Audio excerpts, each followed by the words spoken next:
morning, and welcome to Viewpoint, your program of personalities, politicians, and perspectives.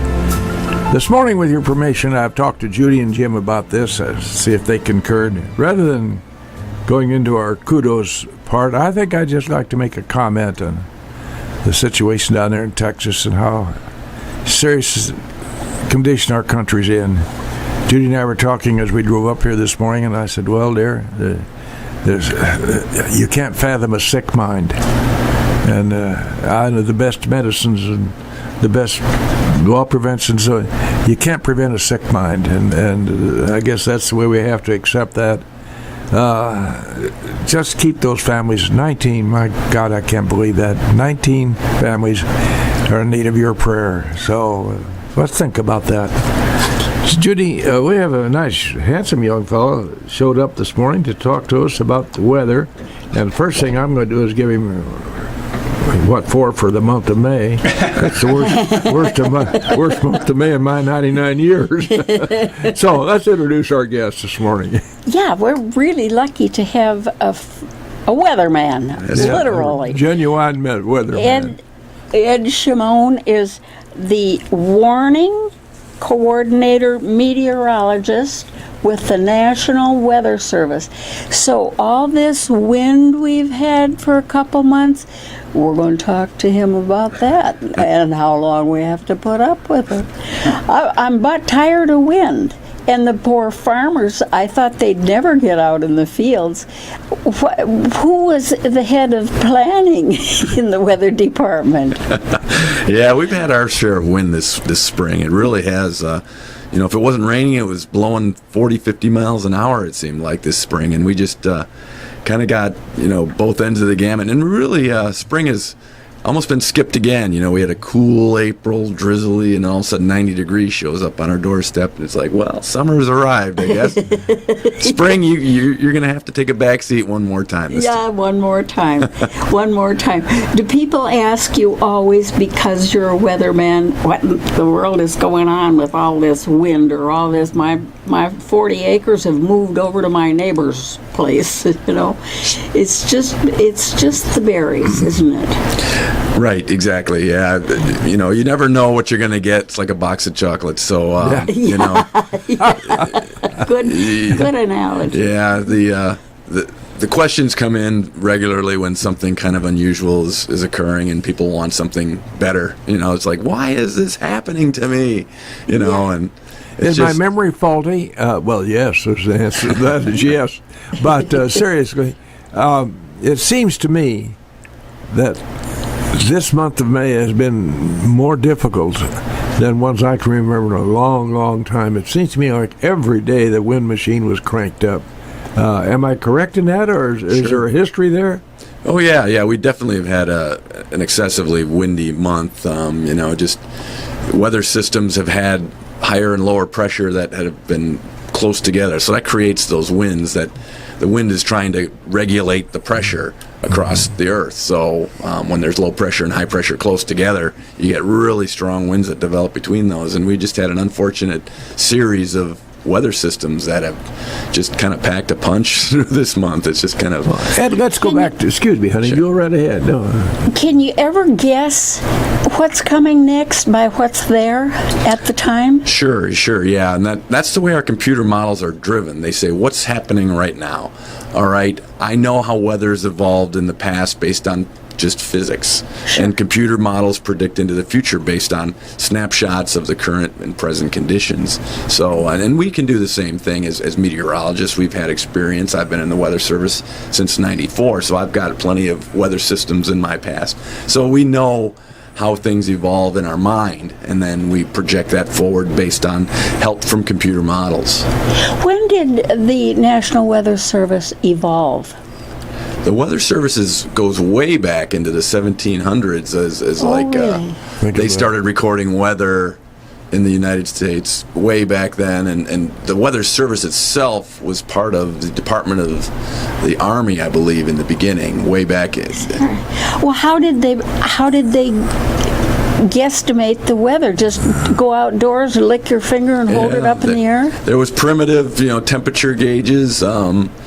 the actual records that we have now are in the late 1800s, where climatological information didn't start until like the 1870s and 1880s, when they had more regulated equipment that they could use. But people taking, Thomas Jefferson was taking weather observations way back when. So, yeah. Well, it's always been important to us, especially like here in Logan County, where we're a farming community. Absolutely. And we're pretty dependent on weather. Yeah, it controls a lot of the way people conduct their lives. Every morning you got to get up and say, okay, how am I going to be able to conduct my farming or whatever? How am I going to plan out my next week or two and getting planting done, or just getting things prepared for the growing season? Is there anything that you can do as a meteorologist to monkey with the weather to make it be more, they tried. more friendly? There's a question. Like sowing clouds with ice? Yeah. Cloud seeding was one of the experiments they had to see if they could actually help produce rainfall where they wanted it to occur by seeding the clouds, meaning giving it something for clouds to form on and create bigger clouds. But it's not an economically feasible method to help produce rainfall, so that has not been continued. But there's not a lot we can do to change the weather. That's all up to Mother Nature and the turning of the earth. What do you feel is the limit in terms of time that you can forecast actually the weather accurately? Is it 24 hours or a week and a half? Yeah, when I first started, the next day's forecast was really good, but we've expanded that range of being really good out to 3-4 days now, where we're pretty accurate, and then beyond that, days 5, 6, and 7, we're more into the trends of, okay, there's a weather system coming, could be strong, could be snow, things like that. But for a week, we've got a pretty good handle out to 7 days now of, within 4 or 5 degrees of the highs and lows in general, and whether it's going to rain or snow within about 12 to 18 hours or so. So it's a pretty good, accurate forecast out to 7 days now. Well, for instance, Jim and Bill and I are always interested in the forecast, of course, and so is everybody else who's a listener here. But some of these people are pretty dependent on it. And of course, we have instances where the weather will turn on you like a snake and do terrible things to you. Yeah, absolutely. And it's this time of year especially, that's true, because we have severe weather season right upon us. This is our peak month of severe weather, is May. And really? In terms of number of tornadoes, amount of wind damage, even flash flooding is more in June, but certainly, we've got a chance of some severe storms to this afternoon into evening. Not a real heavy threat, but there's going to be a few storms that may produce some wind damage even today. But yeah, weather can turn quickly. That's why you got to remain weather aware. Our website is always available, and we answer our phones 24/7 if somebody had a question about weather. I bet you get panicked calls once in a while. We do. Somebody says there's an ugly cloud over us. Yeah, some people are very, very concerned about tornadoes because of just a past history with a bad tornado. So anytime there's tornadoes in the forecast, one particular lady will call us and just want to get an update on how bad is it, where are the tornadoes, what's the threat. We try and help out anybody that needs, has a question about what's going on with the weather. Well, they aren't kidding when they call you. If you're afraid of storms, you're afraid of them. Absolutely, and we understand that. I mean, because, they can cause significant damage and threaten your life. So it's just not something you take haphazardly. It's not funny, is it? No, it isn't. No. I've been on damage surveys where homes are, completely destroyed, and it's just heartbreaking, So knowing what's coming with the weather and being able to plan and keep yourself as safe as possible, that you can react in time before it gets there, is very, very important. Oh, gosh. I'd like to comment to our listeners that I think Judith Kay turned up another Clarence Miller, James. Clarence Miller retired from Chris his... Miller. Chris. What? Chris. Yeah. Clarence Miller was a dramatics teacher of mine way back in 37. Wow. Chris Miller. Big, good-looking guy, and always very, very, very informative. I noted on our guest shirt this morning. He was a member of the ROTC, Reserve Officers Training Corps at the University of Wisconsin, and I think he was attached to the Navy. That's right. Now, you had an episode happen in the Navy when you were a kid in college and serving in the ROTC down in the neighborhood of South America somewhere, and you indicated that due to some flaws of some sort, we dropped a missile on one of our fellow countrymen's ships. Yeah, that's right. Yeah, That was tacky. TGC Malvine from Turkey was actually accidentally missiled during one of our exercises, and in compensation for that, the ship that I was on at the time was set to be decommissioned. It was end of its service life, and we gave it to Turkey instead of selling it to them to compensate them for the loss of one of their ships from our accident. Yeah. Not a nice thing to do, shoot one of your compatriots out of the water. I know, yeah. It was an unfortunate situation. I don't recall. There were some injuries, but I don't think anybody had any loss of life on the Turkish ship. But certainly it was a very sad day for the U.S. Navy and having that accident occur. Oh, yeah. Now, Mr. Miller went through a routine where he described how he became a weatherman. How's a tall, handsome guy who could play football found himself in meteorology? Can't even say it this morning. Weather. Yeah, there you go. A substitute for studying weather. That's a science. It's a finite science, and there's. What does it take to be a registered weather person, sir? Yeah, you have to like science and math as a foundational knowledge base, because a lot of what we do is just calculations, even in your head. So knowing math and science and physics is important, but just loving the weather will get you through some of the hard times in school. Just because you want to know why that wind is blowing that tree over, or how did that happen, and what came about. So when I went to school, I was thinking I'm engineering oriented, I'm math and computers, and then that didn't work out. But the weather building was right down the road, and I'm like, hey, let's take a weather class. And boy, I just took to it after that first class and loved it. Yeah. So just having the love for weather is a good foundation as well, and not only just knowing the math and science behind it. Do you think you could take a guesstimate at why this has been the windiest spring in my memory? Yeah, we've had situations where storm systems usually come across from Canada, but there's been bordering high and low pressure really close together more frequently this spring. We've had winds stronger than I can remember for several months now that they've been maintaining, and gusts of 30, 40 miles an hour, and branches getting torn from trees on days when you're like, well, there's no storms, but the trees are, getting ripped apart here. What's going on? And it's just a lot of weather systems that have been close together, producing high and low pressure close together. Do they feed off one another then? The jet stream drives where the storms go, so we've just had some colder air near warm air. When cold and warm air clash, you produce low pressure in the bordering region and create really strong winds when that occurs. Did I guess right about this having been an especially windy spring? Yeah, you did, because we've had multiple days, in between. You'd think, normally we get high pressure, it settles in, calm winds, but we haven't had a whole lot of days like that.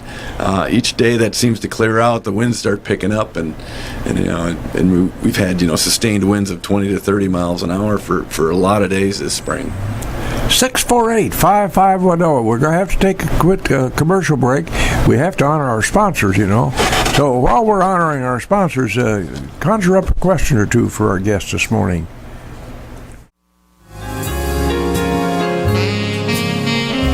And welcome back to Viewpoints, your program of personalities, politicians, and perspectives. This morning we have a special guest from our United States Meteorological Services. Did I say that all right, Mrs. Busby? Oh, you did. I sometimes stumble on those big words.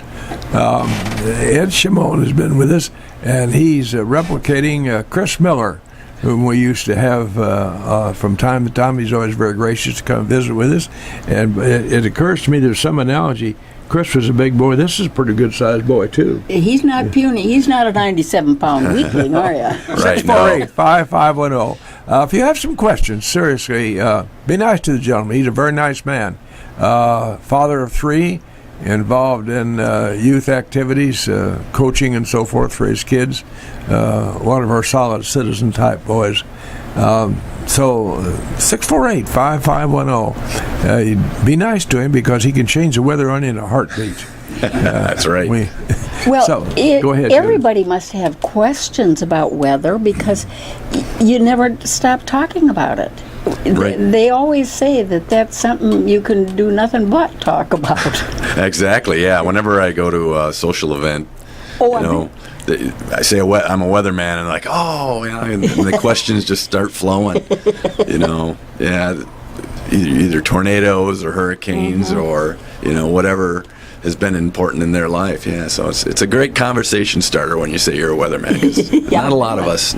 Well, it's an esoteric subject for most people over the card table because most people sitting around the card table don't know one thing about the weather except that it gets bad or it gets good. And they have no cognizance at all of why it gets bad or why it gets good. What is the one major factor that we face here in Lincoln-Logan County that would affect our weather, sir? This part of the country has frequent severe weather, really. I mean, all year round. We've had tornadoes now. That's December 10th tornado outbreak, where major structures and buildings and loss of life. People get complacent sometimes when you think it's winter and you're only dealing with snow, but all year round in Logan County, we have had severe weather, especially tornadoes now in November and December. The November 17th of 2013, the tornado that went through Washington, Illinois. It's just something you always have to be weather aware in Logan County because, changes on a dime. And then, now we're in peak severe weather season. May is actually the peak month of all 12 months for the occurrence of severe weather. So, you always have to be ready. Just any type of severe weather? Yeah. Rain, hail, sleet, and snow? Exactly, yeah. With damaging winds now, we've had storm systems. They're called derechos. One of those went through in August of 2020, right across northern Illinois from Iowa, 110, 120 mile an hour winds just from a storm system. And those derechos are long-lived, damaging events, and we've seen those across Illinois and even portions of Logan County. In 1996, there was one that kind of swept through the area as well. So all kinds of severe weather. Very, very large hail has occurred in the area. 2-3 inch hailstones have fallen, across the area as well. The farmer is a direct recipient of your services. It's hard to believe unless you are acquainted with a farmer how intensely they are infected by the weather.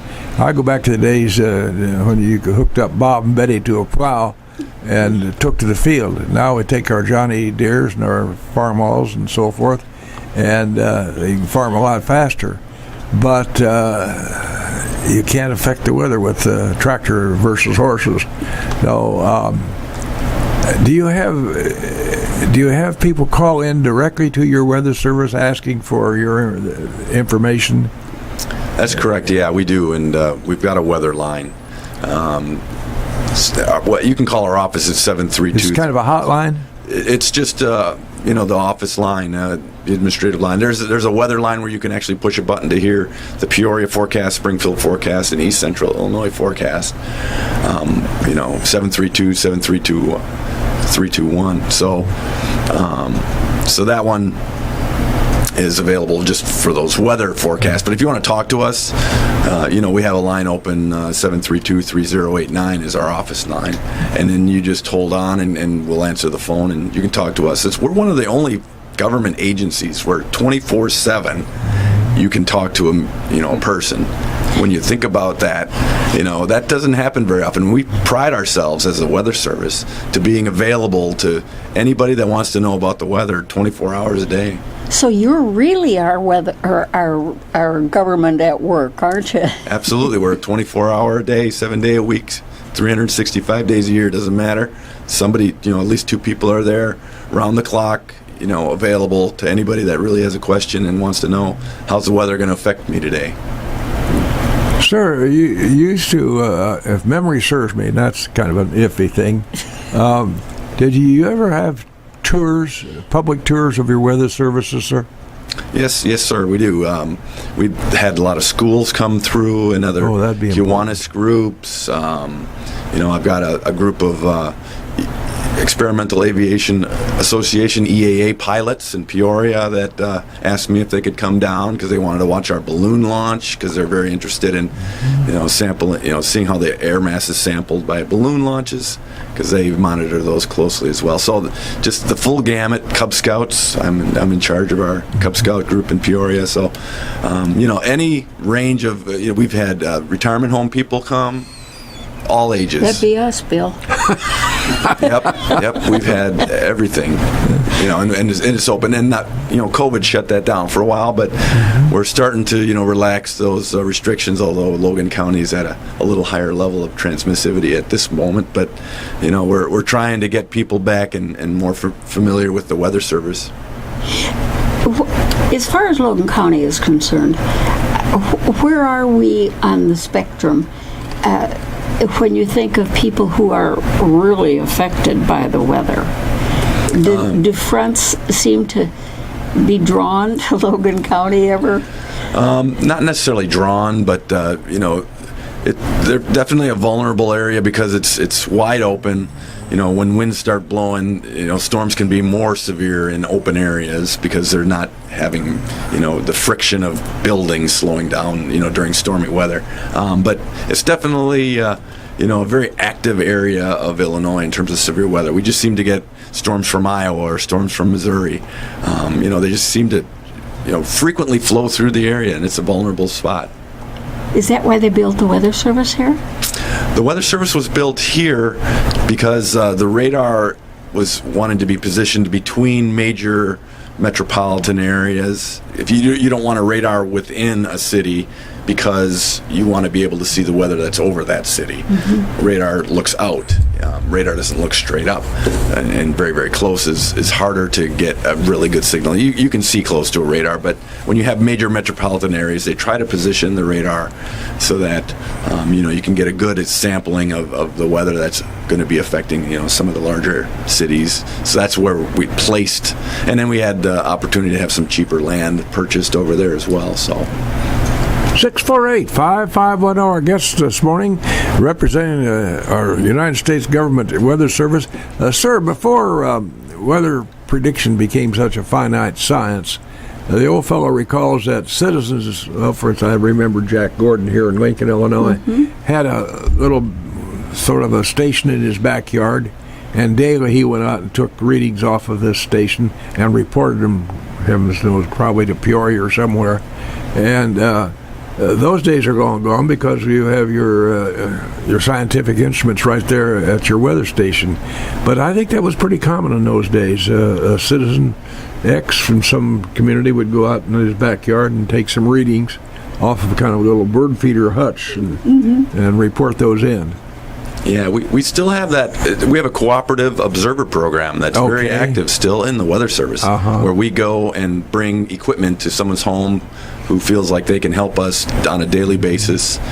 Mainly it's precipitation of rain, hail, and snow, but some of them have temperature sensor equipment that they'll allow us to put in and have a digital readout right in their building so that they can see, say, the high and low every day and report that to us. So cooperative observers, some of them have been going for 50, 60, even 70-year awards we've handed out for cooperative observers across central Illinois and across the nation.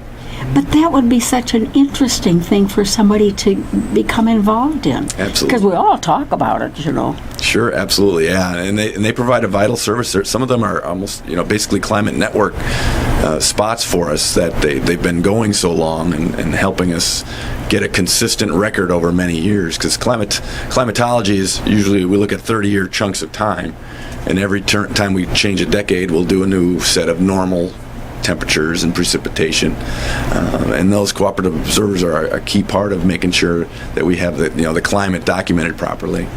Do you have people right here in Lincoln that do that for you? We don't have a cooperative observer in Lincoln because we're the climate site here, but we do have. There's a system called COCO-RAS. It's a community for rain, hail, and snow reporting, and you can go onto a website and put in your precipitation gauge reading and snowfall reading, and maybe if hail or other events. And we have a lot of that network in Lincoln and Logan County. Chris Miller is one of them. He still is very active as one of our. Now, an activity that you have daily out there is a release of balloons into the atmosphere. Do I tell our listeners what those balloons accomplish when they go up there for you, and where the balloon may go according to the winds? Sure, yeah. Twice a day at 6 a.m. and 6 p.m., we'll fill a balloon with hydrogen and attach a weather radio sonde, is what it's called. And it's basically a weather sensing box. It'll sense the temperature, pressure, wind speed, and dew point. And as it goes up through the atmosphere, it's sending that signal back to the antennas at our office, and we'll record all that information. And that's a vital piece of information we send to Washington to put into the computer models that are run. So when you want a snapshot of the Earth's weather, you send up balloons. We have about 97 or so of those balloons in the United States that we send up, and it's all over the world at the same time. Russia, China, everywhere. Ukraine, people are launching weather balloons at the same time, and all that weather information is shared. Regardless if you're at war or not, weather is a universal. The World Meteorological Organization, WMO, there's an agreement between all the countries to share weather information. Nice to know they can get along on something. They can, yeah. On the weather front, we share all of our weather information. Now, ostensibly, what would be the average distance in miles that a balloon might go before it comes down? Sure, yeah. They go up to about 100,000 feet in the atmosphere. That's a long way That's up the there. top of the atmosphere. There's only the pressure down here is 1,015. At the top, it's about 4 or 5 millibars. So there's very, very little air. The balloon will expand to the point where it can't handle it anymore, and it'll pop. And we attach parachutes to the radio sonde so it'll float back to the ground. But the balloon can end up in Iowa, or not Iowa, but the Indiana border before it pops sometimes if the winds are really strong. Other times it'll start drifting east and then start drifting west, and it'll pop and land, within Mount Pulaski. It'll have some landing. We've had a couple brought back. So they can either end up in Indiana, or they can, it's just a matter of where the winds take it as it goes up. Well, you talk about it landing east of us. Weather patterns move west to east, don't they? Correct, yeah. Our prevailing winds up here in the northern hemisphere are from west to east. Yeah. So it stands to reason that they're going to go east then. Correct, yeah. Most of the time they're going to end up somewhere east of Lincoln. What percentage of your machines that are attached to the weather balloons are you able to retrieve? Very few of them come back. I mean, in the past, about 1 in 10 or so were brought back to us, but that's still the case. We don't recycle the ones we're sending up now. We just switched to a new radio sonde that doesn't have a GPS unit in it. The ones we have now use satellite tracking to determine the wind speeds. So we don't have a very expensive device. They're a little cheaper, and we don't recycle them now. So we just let them go, and they go, and we don't have to worry about retrieving them. We used to have a bag inside of the box that said, mail it back to the Kansas City Recycle Center. Okay. But now we don't recycle them anymore because we don't have that GPS unit inside them anymore. we have other technology that's a little cheaper, and But you're sending it off some pretty expensive equipment. it's still $100 and something, $130 worth of equipment. But I'm sure. they used Twice to a be day 250. going up there. What's that? Twice a day Twice going a up day, yeah, and the 365 days. Yeah, considering the balloons cost, the hydrogen cost, and the device, it's about like just about $190 to $200 or so. That's not cheap No, proposition. that isn't. 400 times 365. Yeah, exactly. And we're just one site. I think there's about 90 weather balloon sites in the United States that we have, and then there's in Alaska too, and Guam. Are you at liberty, sir, to tell how many employees, government workers, we have out there at our United States Meteorological Service? Sure. Yeah, there's about 4,000 employees in the National Weather Service, but that includes, the Space Weather Center and Weather Prediction Center in Washington. So there's multiple different agencies in the Weather Service, but about 4,000 employees. Economically, that have an impact in our community, our weather service out here. Now, for instance, you drive every day, and that's a big drive from Peoria. That's a long commute, folks, and an expensive one today. Are most of your fellow workers commuters, or some of them stay here? Yeah, we have a couple of people that work at the office that do live in Lincoln. Chris Miller lived in Lincoln, and so did another manager, Lyle Barker. But yeah, we have several of them live up in Bloomington Normal. There's probably, I think, 6 or so up there, and I'm the only one in Peoria. But yeah, we have Decatur, Springfield, and Bloomington Normal, and then I'm in Peoria. So we have I think maybe 4 that live close to the office here in Lincoln. So it's spread out all over. Yeah, it's hard to have a party day, where we gather as a social event, because we're all coming from different ends of the central Illinois area here. Is there a potential for a daily problem that you don't know what's going to hit you when you walk through the door in a scientific observation such as this? Sure. Yeah, some days, things change quickly. Most of the time, we're looking out before we get to work, just kind of prepping ourselves up. I'll go through the forecast in the morning, look at our website. We all get accustomed to that. We pre-brief ourselves because we know it's going to help our approach to the day, because every day is different. I mean, you don't walk in and go, oh, same stuff today. Well, you may do the same mechanical things, but the mental side and tracking what different thing is going to be important today. Today, is it going to be really hot today, or are there going to be storms today, or there's going to be really windy today? There's a different problem of the day, and preparing yourself mentally is something that all of us do, even if you're an electronic technician or you're the administrative assistant, or, it doesn't matter. Everybody in the weather service, it seems, just kind of mentally prepares himself at home and gets ready. Try to not to be surprised when you get to work. Yeah. I grew up mostly in Minneapolis. It's a little town north of here. And they know how to do weather in the winter. But now in the summer, Lincoln has a sock speed off them. I mean, it gets hotter than Hades' pup down here. Why does it get so hot down here in the summer? I really hate summer down here. Yeah, and It's a preparation for your afterlife. right.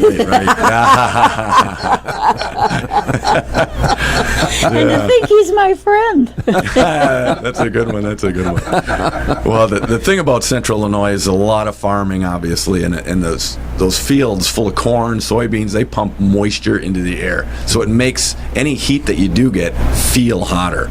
There's a heat index that occurs when there's more moisture in the air, and Central Illinois has tons of croplands, and so that makes an 85 degree day feel like 95, maybe even 100 frequently. So that'll kind of tip the balance towards things feeling quite a bit more uncomfortable. Humidity is kind of a miraculous thing, isn't it? You get up in the morning and it might be pretty nice, but by noon, you got it. Absolutely, yeah. Once the temperature starts rising towards the 80 degree mark, and you've got dew points, in the 60s or even 70s around here, it really gets uncomfortable quickly during the day. Yeah. Now, you're a governmental agency, so essentially there's a bureaucracy involved there. To whom does the Lincoln Station report, sir? Well, the National Weather Service has a hierarchy, as you mentioned. So we're part of Central Region. There's a boss in our office who reports to a regional boss in Kansas City. There's also regional centers in Washington and New York. Or actually, it's New York for Eastern Region, but Fort Worth for Southern Region. It's Salt Lake City for Western Region. Alaska has their own region. So those regions all report to Washington for our main Weather Service boss. And we're part of NOAA, National Oceanic and Atmospheric Administration. So the Weather Service is one of multiple agencies under NOAA, and NOAA reports to the Department of Commerce Chief, Secretary of Commerce. And from there on, it gets screwed up. And then, so we have a direct representative on the cabinet for the National Weather Service. Prediction of weather is a pretty finite science. And so you'd like to think that professionalism is carried clear through to the top. That's not necessarily so. There's a bureaucracy that some guy got appointed due to politics, and he may be a patsy. And that's the way life goes. Right. Yeah. You take things as they come. Everything, as an ebb and flow in terms of government as well as just general life. So we function under our premise of take care of your own business, make sure that you're doing your job and the public is served properly, and then we let things happen and deal with things as they come to us. Oh, I was deferring to Mrs. Busby there because I like to let her take the lead. Well, I was going to defer to you. Well, we can't go back and forth. That doesn't happen very often in my lifetime. Sir, how many associates do you have out here at the Lincoln Weather Station? There's 23 people assigned to the weather office here in Lincoln. 13 of those are the meteorologists, and then we have electronic technicians. We have 2 or 3 electronics types, and then we have a computer specialist, a hydrology specialist, and then administrative support specialists as well. Hydrology, that would have to do with water. Correct. Okay. She's amazing, Jim. Got to get up early to get past you. I even speak English. Anyway, what kind of part does water, humidity, play in our temperatures and weather in central Illinois? Yeah, the hydrology side is an important part because our hydrologist deals with not only the rain that hits the ground, but the rivers and the response to that rain. They're an important part of planning and making sure we get the river forecasts correct. Because Kickapoo Creek and even the creeks that flow through Logan County can flood terribly sometimes. So we are always monitoring the levels of those rivers and creeks to make sure that when they're going to go out of their banks and affect roads, we'll let you know about it, because the loss of life from flash flooding and people driving through flooded roads, one loss of life is too many, and it happens, especially at night when roads flood, and even barricades will be up and somebody will be like, I gotta get home, I got this going on, and you hit a flooded road and it may be washed out and you just get it washed away, so it's just an important part of knowing what's out there for hazards, and we try to get that information out as quickly as possible when a road is inundated with water. If I wanted to be a weatherman, what would I expect in the way of time in college and the courses I would have to take? Sure. You'd want to, in high school, kind of take some calculus if it's offered, because that'll get you a head start going into college. I didn't have that. My high school didn't offer calculus, so I had to delay my start to some of the more important physics classes because I had to take an intro class. But calculus, take some more advanced science and physics, and when you go through college, people are like, oh my gosh, I don't know if I can go through the calculus, but you get it in small enough chunks that you just take it one step at a time, and you get through even the most difficult classes, and I may have been good at math, but some people that go through meteorology are not experts in math, and they get through it. And it's actually a camaraderie as you're going through these classes all together as a meteorology unit. But you take some really interesting weather classes. You'll do observing, you'll do monitoring with maps, you'll draw weather maps. It's a really fascinating college life for meteorologists, because you get to go on top of the building and take observations, launch balloons if they have them, and it's a great curriculum. You always have to still take the foreign language and I took a chemistry class that wasn't directly required, and botany and all sorts of things at UW-Madison. But it's a great program to go through. It's not too daunting, and if you do enjoy math and science, meteorology is a great one to check out. So you can graduate with a degree in meteorology, you can kind of square your shoulders back and say, by golly, I did something. Absolutely. It's a great accomplishment. It's something that I treasure my whole life, that degree I got from Madison. Any of your little kids think they might go into meteorology? Yeah, one of them is thinking they like the weather. Yeah, so we'll see. It's hard to tell now. They're pretty young, only 8, 10, and 11. But they definitely like to come out and watch me empty the rain gauge and see what's going on with the weather. Yeah. Ed Shimon, representing our United States Meteorological Services out here on the east side of town, across from Christian University. We appreciate very much you taking your time and sharing your knowledge with us, sir. You got more important things to do than come up there and gas with a couple old gaffers, but we appreciate your taking your time, sir. Thank you very much. Not a problem. Glad you had me on. Thank you.